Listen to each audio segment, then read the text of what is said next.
Among the many forces driving RCAT forward is the execution of the TD3 LRP contract with the U.S. Army to deliver up to 690 SRR Black Widow systems. The Black Widow drone, part of RCAT's family of systems, is a secure NDAA-compliant ISR drone selected as the winner of the U.S. Army's Short-Range Reconnaissance SRR program.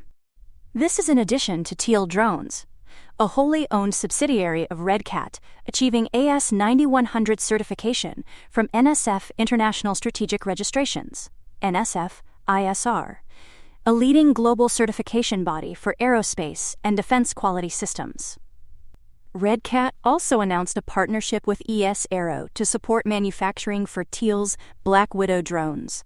Financially, the second quarter ended with RCAT having cash and accounts receivable of $66.9 million and $21 million in inventory and inventory deposits, while revenue was $3.2 million.